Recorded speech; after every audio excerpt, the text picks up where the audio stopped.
Oi gente, tudo bem? Bem-vindos ao Dicas Científicas com CMCG e hoje nós iremos dar dicas sobre a tabela periódica. Primeiramente, nós sabemos que a tabela periódica é composta por 18 famílias ou grupos e 7 períodos ou séries. Eles estão organizados de ordem crescente, de modo ao primeiro elemento com o número atômico 1 esteja na primeira posição, no primeiro período. No mesmo primeiro período, o elemento de número atômico 2, o hélio, e assim por diante, 3, 4, até 118, que é o número total de elementos químicos presentes na natureza. A tabela periódica é dividida em metais, representado pela cor verde, elementos ou metais de transição, pela cor vermelha, não metais, pela cor roxa, e gases nobres, pela cor laranja. Dentro da classificação dos metais, nós temos dois tipos. A primeira família é representada pelos metais alcalinos, que são representados pelas linhas diagonais laranjas. A segunda família dos metais, nós temos os metais alcalinos terrosos, que estão representados pelos pontinhos roxos. Dentro dos elementos de transição, nós temos duas classificações, uma que está presente na tabela periódica e outra que está fora. Esses elementos de transição presentes na tabela periódica são chamados de elementos de transição externa. E esses elementos que estão dentro da tabela periódica são representados por elementos de transição interna. Dentro dos elementos de transição interna, nós temos pelo sexto período, Primeiro período dos elementos de transição interna, os lantanídeos, e o segundo, os actinídeos. Dentro da classificação dos não metais, as primeiras 3 famílias recebem o nome do primeiro elemento, ou seja, essa família é do boro, essa é do carbono e essa é do nitrogênio. Já as duas últimas vão receber o nome de família dos calcogênios e família dos halogênios.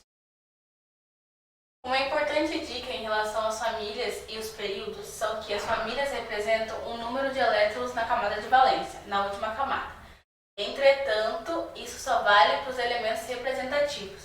Elementos representativos são os elementos que não são de transição, ou seja, os elementos das famílias A. 1A, 2A, 3A, 4A, 5A, 6A, 7A e 8A.